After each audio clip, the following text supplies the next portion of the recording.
Hello बच्चों, क्या हाल चाल। मैं कुंदन कुमार, स्वागत है आपका मैथमेटिक्स जोन परिणाम में।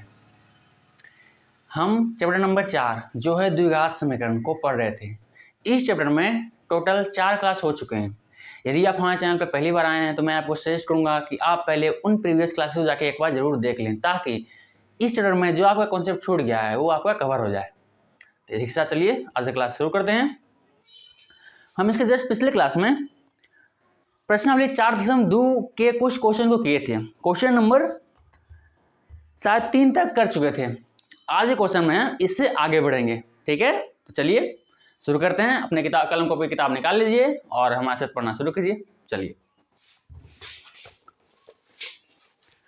प्रश्नावली 4.2 के क्वेश्चन नंबर 3 तक हो चुका था। आज से हम 4, 5, 6 को आज डील करेंगे, ठीक है। चलिए तो क्वेश्चन नंबर 4 कह रहा है, दो क्रमागत धनात्मक पूर्णांक ज्ञात कीजिए जिनके वर्गों का योग 365 हो। ठीक है, दो क्रमागत धनात्मक पूर्णांक ज्ञात करना है। चलिए मान लेते हैं क्वेश्चन नंबर 4। क्वेश्चन नंबर 4 बोल रहा है, दो क्रमागत धनात्मक पूर्णांक अर्थात जो क्रमागत हो, जैसे 4, 5, 6, 7, 10, 12 जो क्रमागत हो मतलब क्रम में हो, ठीक है। चलिए तो मान लेते हैं माना कि पहला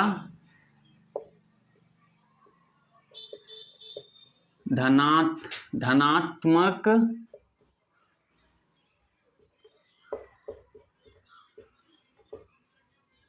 पूर्णांक x हो तो दूसरा धनात्मक पूर्णांक क्या हो जाएगा, क्रम में होना चाहिए। या x+1 हो जाएगा या x+- होगा, ये दोनों में से कोई होगा। चलिए x+1 ले लेते हैं, x+1, ठीक है। क्रम में है, एक x में है तो एक x+1 है, मतलब एक से थोड़ा सा ज्यादा एक क्रम में है, ठीक है। चलिए प्रश्नानुसार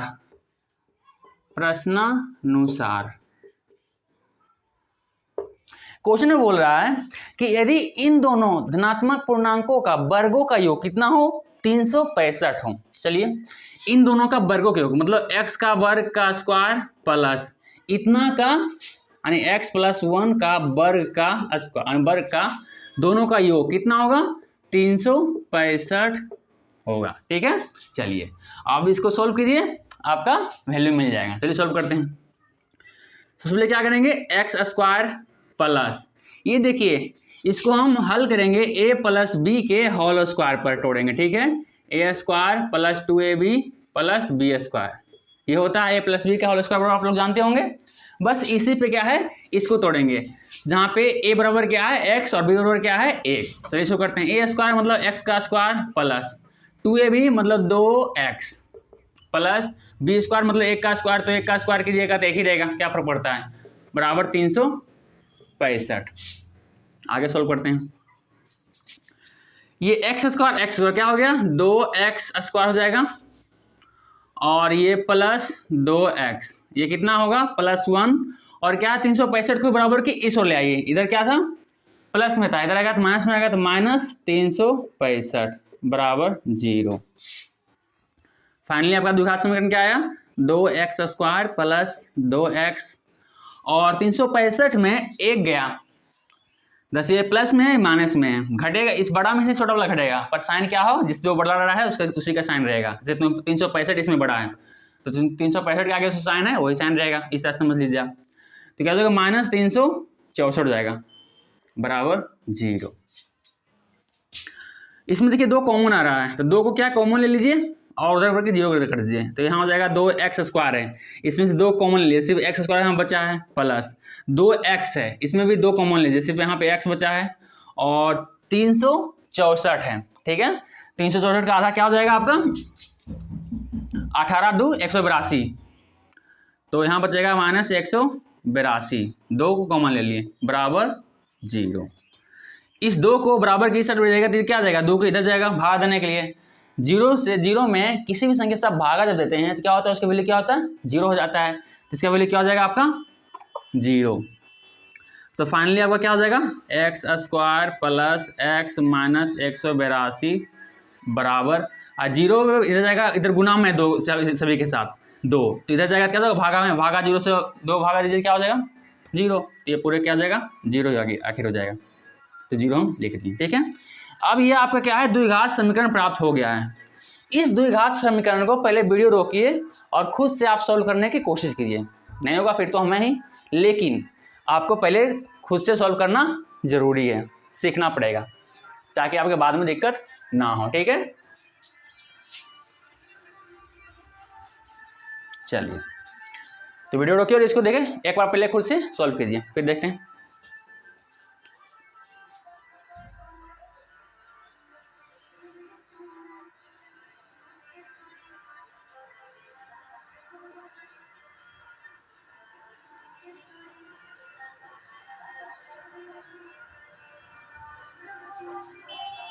चलिए उम्मीद करते हैं कि आप लोग क्या इसको खुद से सॉल्व करने की कोशिश किए होंगे, जिनका हो गया सॉल्व उनको तो आंसर मिल गया होगा, आज नहीं हुआ इनके लिए वो उसके लिए हम हैं। चलिए हम सॉल्व करते हैं। द्विघात समीकरण सॉल्व करने से पहले गुणनखंड ब्रिज सॉल्व करेंगे। सॉल्व करने का पहला नियम ए और सी को मल्टीप्लाई कीजिए। एक्स का गुणांक ए होता है ना, एक्स स्क्वायर का गुणांक जो ए होता है और उसी का सी, ए और सी का मल्टीपल कीजिए, तो 1 गुने 182 कितना हो जाएगा 182। अब 182 क्या है, अब आज गुणनखंड निकाल लीजिए, कितना हो जाएगा 2 बार में 9 1 63 91 हो जाएगा। देखिए ऐसा जोड़ा लगा, इसे जोड़ने या घटाने से क्या हो जाएगा आपको x यानी 1 प्राप्त हो जाए। ठीक है, चलिए देखें यहाँ पे हो जाएगा 7 दूनी 14 माइनस 13 बराबर 1। देखिए 1 आ गया, यानी 7 2 और 13 के जोड़ आपको लगेगा। चलिए लगाते हैं फिर।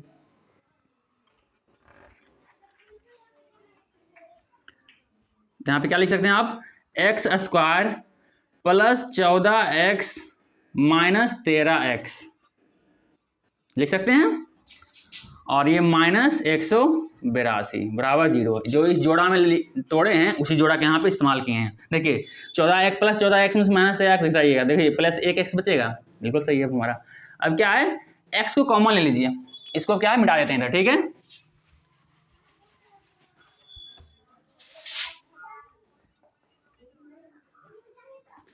x कॉमन लेते हैं, क्या बचेगा यहाँ पे x बचेगा, और यहाँ पे x कॉमन लेंगे 14x में से, तो कितना बचेगा सिर्फ 14 बचेगा, तो प्लस 14। इसी प्रकार से इधर देख लिए, इधर क्या है माइनस 13 को कॉमन ले लेते हैं, तो यहाँ क्या कितना बचेगा x प्लस 14, क्योंकि 182 क्या है 13 और 14 का मल्टीपल है, तो 14 का लेंगे कॉमन, तो 13 लेंगे कॉमन, तो क्या होगा वहाँ पे 14 बचेगा। यहाँ माइनस के लिए यहाँ पे इसलिए प्लस हो गया, अब प्लस माइनस हो गया, बिल्कुल सही है। अब आगे सॉल्व करते हैं, क्या होगा हमारा ये वाला। अब इन दोनों को ब्रैकेट के अंदर कर लीजिए, यानी x माइनस 13, और इन दोनों के बदले क्या है 1 कॉमन ले लीजिए, तो क्या हो जाएगा x प्लस 14 बराबर 0। चलिए अब इसको आगे सॉल्व कीजिए, या तो एक हो जाएगा x माइनस 13 बराबर 0, या अगर इसको लीजिएगा तो x प्लस 14 बराबर 0। यहाँ पे x का मान क्या है 13 आया, और यहाँ पे x का मान कितना आएगा माइनस 14। माइनस 13 था बराबर की 20 हो गया, क्या होगा प्लस में 13 आ गया, और यहाँ पे प्लस 14 था बराबर की दूसरी हो गया, क्या हो जाएगा माइनस में 14 आ गया। अब देखिए इस समीकरण के लिए, इस स्थिति के लिए सबसे सुटेबल वैल्यू हमारा क्या होगा, प्लस में वाला होगा, क्योंकि x के 2 वैल्यू आए हैं, एक प्लस में एक माइनस में, तो माइनस वाला सही होगा या प्लस वाला लेंगे। देखिए हमको बोला गया है कि धनात्मक पूर्णांक लेना है, और यहाँ पे देख रहे हैं कि पूर्णांक तो है पर क्या है ऋणात्मक पूर्णांक है, तो x बराबर ये तो नहीं हो सकता, इसको लिख सकते हैं ये संभव नहीं है, क्योंकि हमें क्वेश्चन ने पूछा है कि हमको धनात्मक पूर्णांक चाहिए, ये ऋणात्मक पूर्णांक आ गया, तो मतलब ये वैल्यू तो यहाँ पे काम नहीं करेगा, संभव नहीं है, इसको करेंगे। अतः आपका आंसर क्या हो जाएगा x बराबर इतना, यानी पहला पूर्णांक क्या होगा आपका, पहला पूर्णांक 13 यानी x बराबर 13, और दूसरा पूर्णांक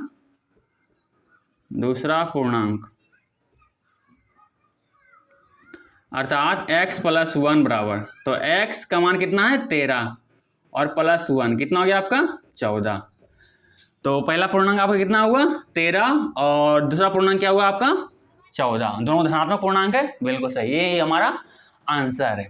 चलिए उम्मीद करते हैं कि जो जो कोशिश किए होंगे उनको तो आया होगा, और जिनका नहीं आया वो उतार लीजिए, फिर हम अगले क्वेश्चन को देखते हैं। वीडियो रोकिए, उसको उतार लीजिए, ठीक है। चलिए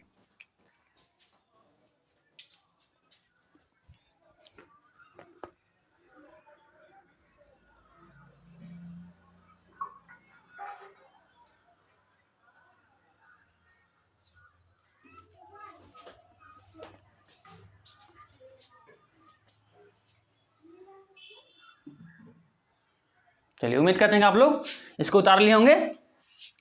अब क्या है, इसको मिटाते हैं और अगले क्वेश्चन की ओर बढ़ते हैं, ठीक है। क्या कर रहा है हमारा अगला क्वेश्चन, चलिए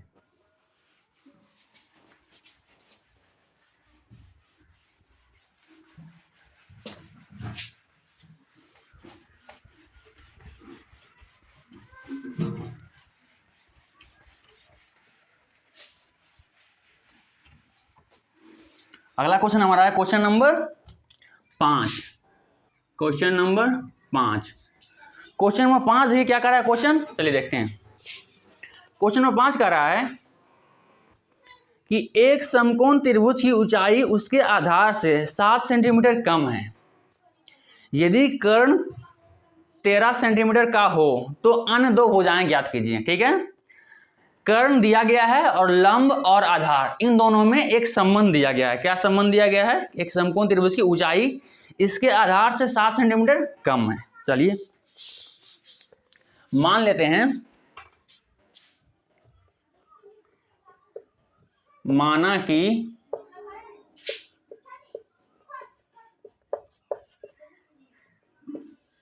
समकोण त्रिभुज का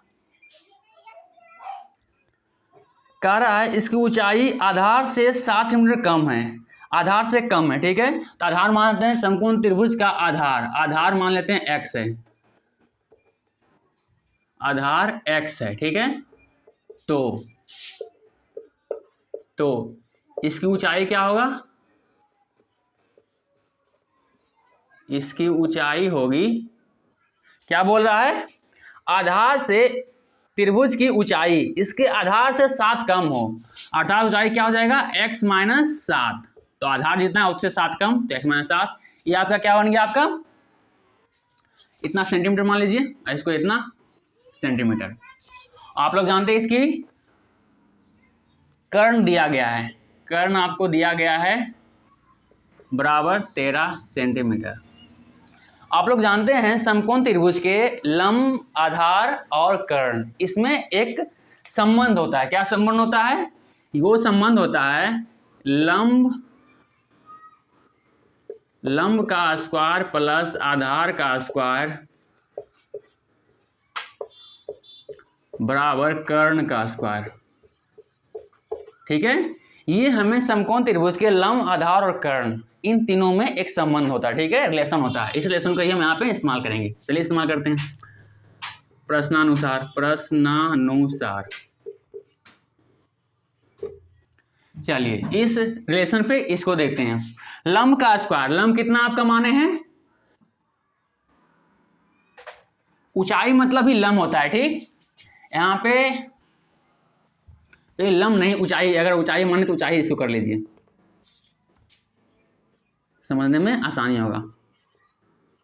ऊंचाई का स्क्वायर, क्योंकि लंब और ऊंचाई समकोण त्रिभुज में एक ही होता है, ठीक है।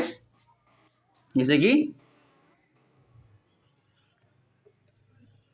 ये आपका आधार मान लेते हैं, इसको जो 90 डिग्री सामने जस्ट सामने है उसको क्या मान लेते हैं, कर्ण मान लेते हैं, और इसी को लंब भी मानते हैं, इस वाले दूरी को, और इसी को या आधार भी मानते हैं, अच्छा आधार कहते हैं, ऊंचाई मानते हैं इसको, ऊंचाई, ठीक है। तो लंब भी बोल सकते हैं इसको, ऊंचाई भी बोल सकते हैं। इसका एक नाम ले लीजिए ABC। AB, लंब भी AB को कहेंगे और ऊंचाई भी क्या है, AB को कहेंगे। चलिए उम्मीद करते हैं समझ में आया होगा आपको। अब इस क्या है, इसका इस्तेमाल करते हैं, इस रिलेशन का। ऊंचाई का स्क्वायर मतलब x माइनस 7 का स्क्वायर प्लस आधार का स्क्वायर अर्थात एक्स का स्क्वायर बराबर कितना है, कर्ण का स्क्वायर, कर्ण हमारा कितना है 13 सेंटीमीटर, तो 13 का स्क्वायर। चलिए इसको सॉल्व करते हैं अब। ये देखिए x माइनस बी, ये वाला फॉर्मूला प्रूव देगा, x यानी a माइनस बी का होल स्क्वायर पे क्या होता है आपका formula, a square plus sorry कर लीजिए minus 2ab plus B square. ठीक है, ये आपका एक फॉर्मूला होता है। उम्मीद करते हैं आपको ये फॉर्मूला याद होगा। स्केच कम पड़ रहा है, शायद स्केच डाल लेते हैं।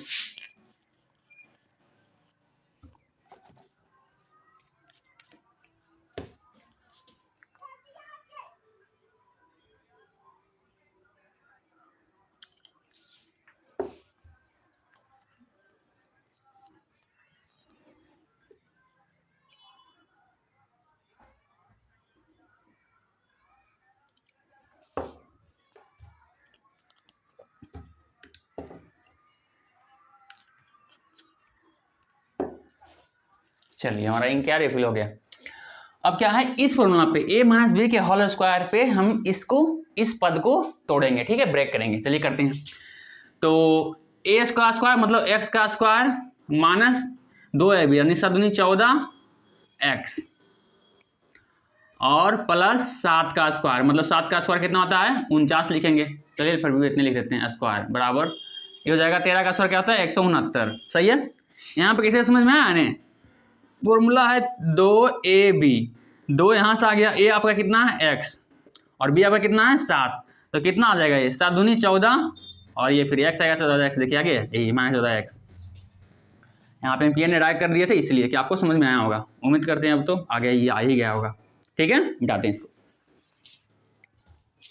चलिए तो अब इसको सोल्व क्या हो जाएगा, एक्स स्क्वायर कितना हो जाएगा ये 2x स्क्वायर, आइए हो जाएगा माइनस 14x प्लस 49 और देखिए 169 क्या इधर क्या है प्लस में बराबर की इस वाले क्या हो जाएगा ये माइनस में, तो माइनस 169 हो जाएगा बराबर 0। ये सोल्व करते हैं आगे। इसमें शायद लगता है कॉमन आ जाएगा, कॉमन आएगा, हाँ 2x आएगा कॉमन, 2 सिर्फ आएगा कॉमन, माइनस 14x ये 169 में से 49 को घटाइए क्योंकि ये प्लस में ये नहीं और माइनस में है, पर माइनस मतलब क्या है बड़ा, इसलिए बड़ा से आप छोटा पहले घटा दीजिए फिर हम साइन को डिसाइड कर लेंगे। तो 169 में 49 घटाइए कितना बचेगा यहाँ पे शायद 120 बचेगा, 120 बचेगा, सही 120 बचेगा, 120 पर जिसका पद बड़ा है उसका साइन लेगा। ठीक है, तो 169 169 में कौन सा बड़ा है 169 का साइन क्या है माइनस है, तो माइनस यहाँ आप लिख देंगे। सिंपल, आपको लॉजिक समझने के लिए ये भी हो जाता है। चलिए इसको या फिर ऐसे भी समझ लीजिए कि आपके पास 169 रुपया क्या ऋण था मतलब कर्ज था, उसमें से आपने 49 पर चुका दिया, तब आपके पास कितना ऋण और बचा हुआ है, तो इस तरह से भी समझ सकते हैं 120 और बचाएगा आपको ऋण मतलब माइनस में। चलिए अब इसमें क्या है 2 कॉमन ले लीजिए क्योंकि 2 इसमें भी 2 इसमें भी 2 इसमें सारे में कॉमन है, तो 2 को कॉमन लीजिए ताकि आगे क्या है आसानी से सॉल्व कर ले थोड़ा सा। तो ये 2 एक लिए यहाँ पे एक्स का जाएगा, यहाँ पे माइनस 7x जाएगा और यहाँ पे माइनस 60 हो जाएगा बराबर 0। आगे x square minus 7x minus 60 बराबर 0। ध्यान दीजिए इस 2 जो है इस पद के साथ यहाँ पे गुना में बराबर की दूसरी ओर भेजेंगे तो क्या हो जाएगा ये भागा में चल जाएगा, 0 में 2 से भागा दीजिएगा क्या होता है 0 हो जाता है, क्योंकि किसी भी संख्या से यदि आप 0 में भागा दीजिएगा तो क्या है 0 हो जाएगा, या फिर 0 से गुना भी कीजिएगा क्या हो जाएगा वो 0 ही हो जाएगा। ठीक है, चलिए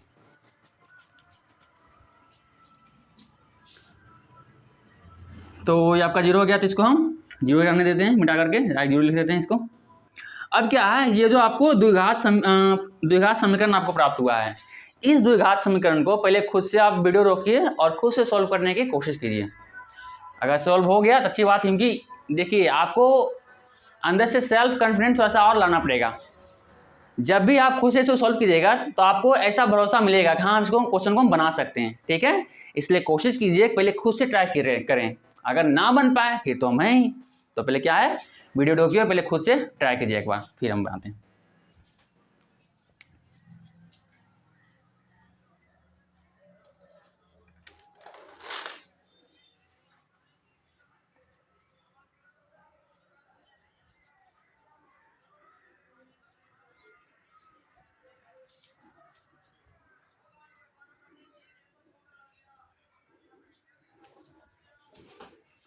चलिए, उम्मीद करते हैं आप लोग इसको एक बार पहले खुद से कोशिश किए होंगे।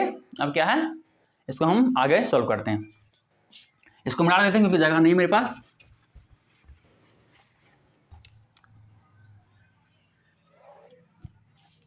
इसको सॉल्व करते हैं तो x square minus 7x minus 60, इसको क्या है हम सॉल्व करेंगे।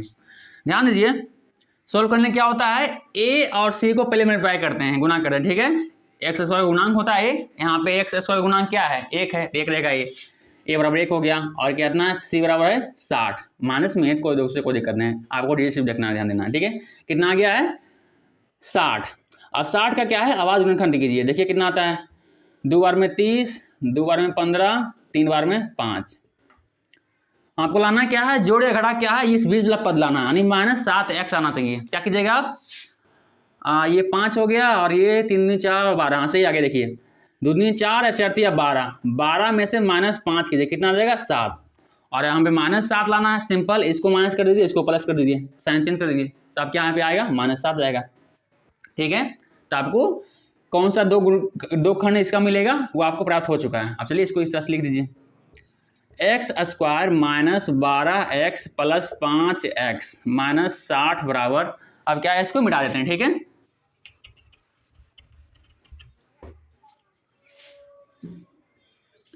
साठ बराबर 0, x को यहाँ पे कॉमन ले लीजिए, यहाँ पे एक्स स्क्वायर था, 2x था, मतलब 1x कॉमन, तो 1x यहाँ बचेगा, यहाँ पे x कॉमन लीजिए, कितना बचेगा माइनस 12, और यहाँ पे प्लस 5 को ही कॉमन ले लीजिए, तो यहाँ बचेगा x और यहाँ बचेगा माइनस 12 बराबर 0, प्लस माइनस माइनस, बिल्कुल सही। अब ये दोनों का क्या है, ब्रैकेट के अंदर ले लीजिए x प्लस 5 को, और इन दोनों के बदले कॉमन ले लीजिए x माइनस 12 को बराबर 0। अब क्या हो जाएगा, x बराबर x प्लस 5 बराबर 0 हो जाएगा, और दूसरा हो जाएगा x माइनस 12 बराबर 0। यहाँ पे x की वैल्यू कितना आ जाएगा 12, और ये आपका क्या आ जाएगा, x की वैल्यू यहाँ पे क्या आ जाएगा माइनस 5, क्योंकि इधर प्लस में था, बराबर को उधर क्या माइनस में जाएगा, और यहाँ माइनस में था, बराबर को उधर क्या होगा 12 प्लस में आ जाएगा। अब देखिए x के दो वैल्यू यहाँ भी आए हैं, एक क्या है, एक आया आपका है प्लस में जो कि है 12, और एक है माइनस में जो कि है 5। यहाँ पे देख रहे हैं क्या है, x और y क्या आप लिए हैं, आधार लिए हैं, मतलब आधार क्या, आधार एक लंबाई है, और लंबाई कभी भी ऋणात्मक नहीं होता है, तो जो भी ऋणात्मक संख्या आया है वो तो हमारा यहाँ इस स्थिति में x का वैल्यू को स्टेबल नहीं करेगा, ठीक है, सूट नहीं करेगा, मतलब संतुष्ट नहीं करेगा। सिंपल इसको लिखेंगे संभव नहीं, क्योंकि लंबाई क्या है, ऋणात्मक नहीं होता है, ऋणात्मक नहीं, माइनस में नहीं होता है, लंबाई तो कुछ प्लस में होता है हमेशा, ठीक है, संभव नहीं है, नहीं है। तो फाइनली आपका आंसर क्या हो जाएगा, x बराबर इतना, मतलब क्या है, आधार बराबर कितना आया, आधार बराबर आपका आ जाएगा x, जो कि कितना है 12 सेंटीमीटर, और ऊंचाई कितना हो जाएगा आपका, ऊंचाई आपका है x माइनस 7, अर्थात 12 माइनस 7 कितना हो जाएगा 5, इतना सेंटीमीटर। ये आपका ऊंचाई और ये आपका आधार प्राप्त हो चुका है, ठीक है। चलिए ये आपका आंसर हुआ, ऊंचाई 5 सेंटीमीटर और आधार क्या है 12 सेंटीमीटर। इसको उतार लीजिए, फिर हम अगले क्वेश्चन को देखते हैं, ठीक है। चलिए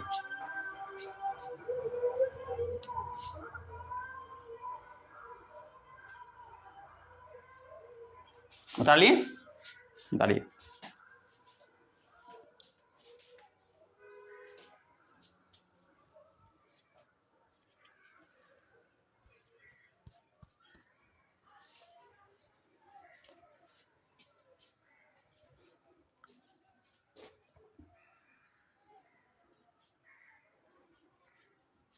चलिए उम्मीद करते हैं आप इसको उतार लिए होंगे।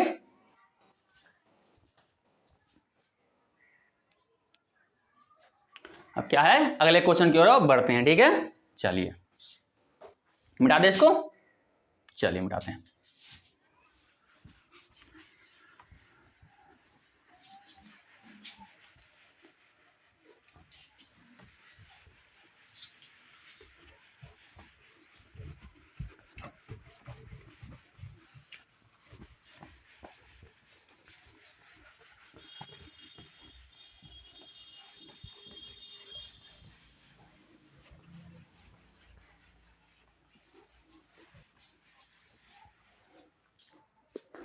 ये हमारा क्वेश्चन नंबर 5 था। अब क्वेश्चन नंबर 6 को देख रहे हैं, ठीक है।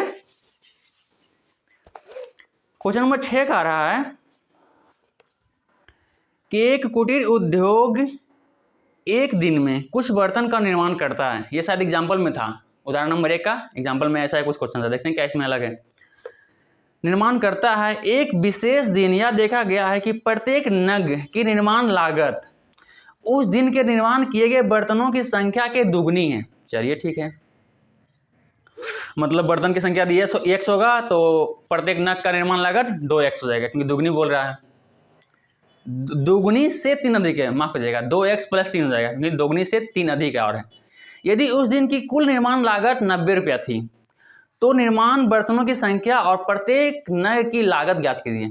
ठीक, आप ऐसे क्वेश्चन नंबर उदाहरण नंबर 1 में देखे होंगे, शायद इसका प्रश्नावली 4/2 के क्वेश्चन नंबर 2 में बोला गया है कोई उदाहरण नंबर 1 के प्रॉब्लम को सॉल्व कीजिए। तो उदाहरण नंबर 1 के दूसरा क्वेश्चन शायद ये होगा, कुटीर उद्योग वाला।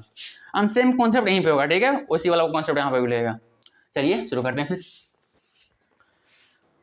सबसे पहले बोला है कि निर्मित बर्तनों की संख्या और प्रत्येक नग की लागत ज्ञात कीजिए। मतलब उस खास दिन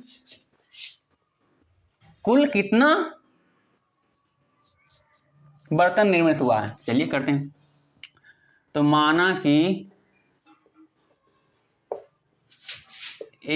उस दिन या एक दिन जो ले लीजिए यहाँ पे, तो मान लीजिए कि एक दिन लेते हैं। एक दिन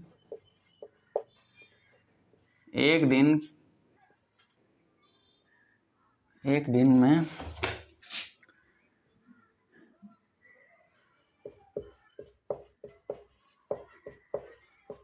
निर्मित बर्तनों की संख्या बराबर x है, ठीक है। तो बोला गया है, तो यह देखा गया है कि एक विशेष दिन यह देखा गया है कि प्रत्येक नग की निर्माण लागत उस दिन के निर्माण किए गए बर्तनों की संख्या से दुगनी से 3 अधिक है, दुगनी के 3 अधिक है, ठीक है। चलिए क्या हो जाएगा, इस दिन कितना निर्माण हुआ है बर्तन, x बर्तनों की संख्या निर्माण हुआ है, तो बर्तनों की संख्या की दुगनी, अर्थात प्रत्येक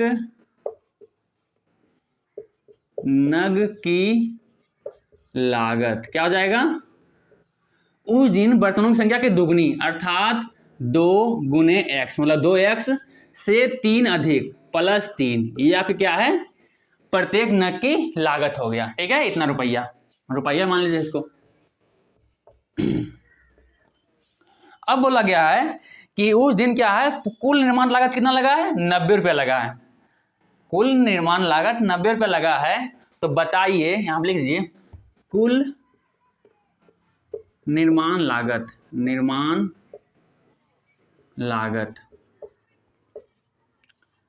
बराबर 90 रुपया। तो उस दिन कुल निर्मित बर्तनों की संख्या कितनी है, ये आपको ज्ञात करना है। चलिए शुरू करते हैं। प्रश्नानुसार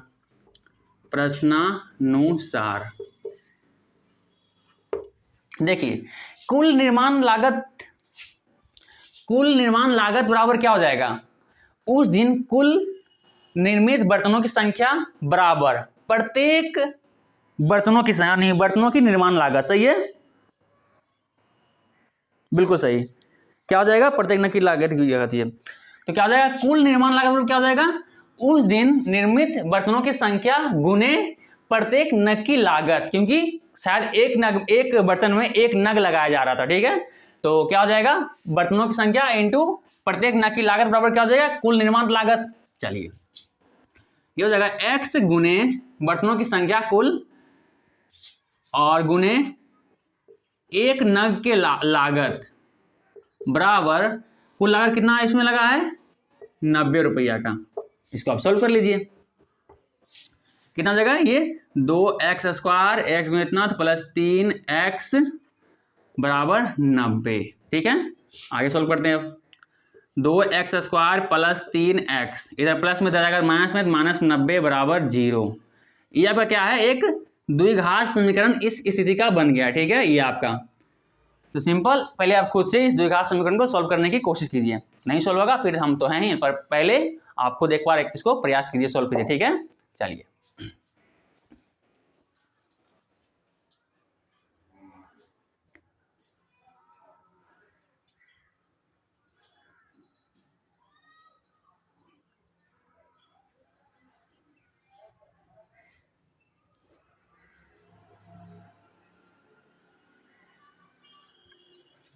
चलिए, उम्मीद करते हैं आप कोशिश किए होंगे। अब क्या है, हम फिर से हम बनाते हैं, ठीक है। चलिए, तो क्या करना होता है पहले सॉल्व करने से, ए और सी को मल्टीप्लाई करते हैं। यहाँ पे ए क्या है, मतलब एक्स स्क्वायर का गुणांक क्या है, एक्स स्क्वायर का गुणांक ही होता है ए, और यहाँ पे एक्स स्क्वायर का गुणांक क्या है, गुणांक मतलब क्या, जो उससे गुना हो ले, क्या है, 2 है, तो 2 गुने सी मतलब 90, तो 2 गुने 90 कितना हो जाएगा, ये 180, सही है।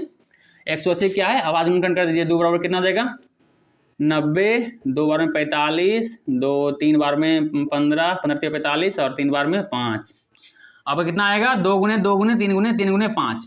अब ऐसे ऐसे इनको ऐसे खंडों में, 2 खंडों में करिए कि जोड़ने या घटाने पे क्या है 12 नहीं 3 आ जाए, ठीक है, 3x आ जाए। देखिए क्या करते हैं, 15 15 और 3 चौक 12, चलिए क्या आ जाएगा, आपका जो खंड बनेगा वो बनेगा 12, यहाँ प्लस में आ रहा है, सिंपल पहले 15x लिख दीजिए, 15x 15 माइनस और ये जाएगा 12 बराबर कितना होगा 3, देखिए आ गया 15 और 12, 3 आ जाएगा 3, बिल्कुल सही है, मतलब ये 2 खंड में मिले हैं, ठीक है, 15 और 12 में इसको पढ़ेंगे। चलिए करते हैं, 2x square plus 15x 15x minus 12x minus 90 बराबर 0। यहाँ 15x में से 12x जाएगा, कितना बचेगा 3x बचेगा। चलिए सही है। अब इसमें क्या है, कुछ कॉमन है तो कॉमन ले लीजिए, कॉमन तो आ नहीं रहा है कुछ, तो क्या है सिर्फ x कॉमन आता है, तो कॉमन ले लीजिए x। यहाँ कितना बचेगा आपको 2x और प्लस 15, ये आपको बचेगा यहाँ पे, ठीक है। इधर क्या बचाएगा आपको, यहाँ पे कॉमन लीजिए आप, शायद 6 कॉमन लीजिए, ठीक है, 12 25 सब ना 6, हाँ 6 का आएगा कॉमन, चलिए 6 कॉमन लेते हैं, ठीक है, माइनस 6 को कॉमन ले लीजिए यहाँ पे, तो यहाँ पे कितना बचेगा 2x, क्योंकि 12 में से 2 गुने 6 होता है 12, तो 6 को कॉमन ले 2 बचेगा नहीं, तो 2x बराबर कितना बचेगा, यहाँ पे प्लस 15 6 का 90 मतलब 15 बचेगा, 6 को इधर कॉमन ले ही लिए बराबर 0। यहाँ पे आप कितना बचेगा x, इसको क्या है दोनों को एक ब्रैकेट के अंदर ले आइए, x माइनस 6, इधर कितना हो जाएगा 2x प्लस 15 बराबर 0, ठीक है। चलिए अब क्या है, एक वैल्यू क्या आ जाएगा, 2 वैल्यू इसका मिलेगा, इसको मिटा देते हैं, हम इधर सोल्व करते हैं।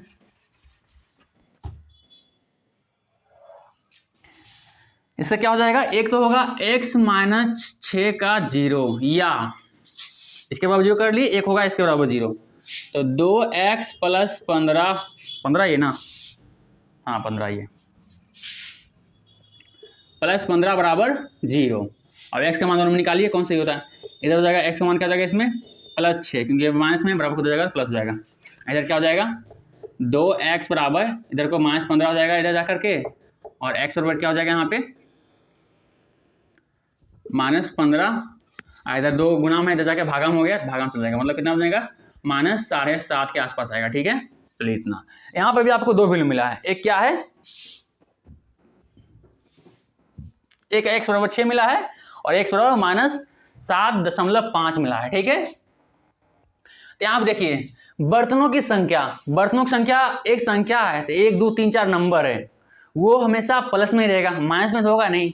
माइनस में क्या होता है, जैसे कि कोई अगर पैसे की बात हो वो भी प्लस में होता है, माइनस में वो ऐसी संख्या होती है जो मतलब कि किसी खास को रिप्रेजेंट ना करे, जैसे कोई संख्या को रिप्रेजेंट करेगा, मतलब एक वैल्यू को रिप्रेजेंट कर रहा है, और वो वैल्यू क्या है, बर्तन की संख्या तो हमेशा प्लस में रहेगा, धनात्मक ही होगा, इसलिए क्या होगा ऋणात्मक वाला क्या है संभव नहीं है, मतलब माइनस में क्या है संभव नहीं है कि x का मान ये संभव नहीं है, यहाँ पे ये x का मान संतुष्ट नहीं करेगा, क्या है यहाँ पे x का मान 6, यानी प्लस वाला क्या है संतुष्ट करेगा, तो ये संतुष्ट करेगा क्या, तो हमारा क्या आंसर हो जाएगा, अतः उस दिन या एक दिन में निर्मित बर्तनों की संख्या कितनी है 6 है। चलिए निकालते हैं, तो एक दिन में निर्मित बर्तनों की संख्या आपको हो जाएगा x, जो कि x पर कितना लाए हैं 6, ठीक है। और प्रत्येक नग की लागत कितना हो जाएगा, प्रत्येक नग की लागत, ये आपका क्या है 2x + 3, 2x + 3, x जगह पे क्या है 6 है, तो 2 × 6 + 3 कितना जाएगा यहाँ पे 12 + 3 अर्थात 15, ये 15 रुपया, ठीक है। अर्थात प्रत्येक नग की लागत कितना है 15 रुपया है। और उस दिन कितना बर्तन बना था, तो 6 बर्तन बना था, तो कुल लागत कितना हो जाएगा, तो 15 × 6, 15 × 6 = 90, क्या 90 रुपया है, बिल्कुल है, कुल लागत 90 रुपया है, मतलब हमारा आंसर क्या है, बिल्कुल सही है। चलिए वीडियो रोके तो इसको उतार लीजिए, फिर आगे देखते हैं।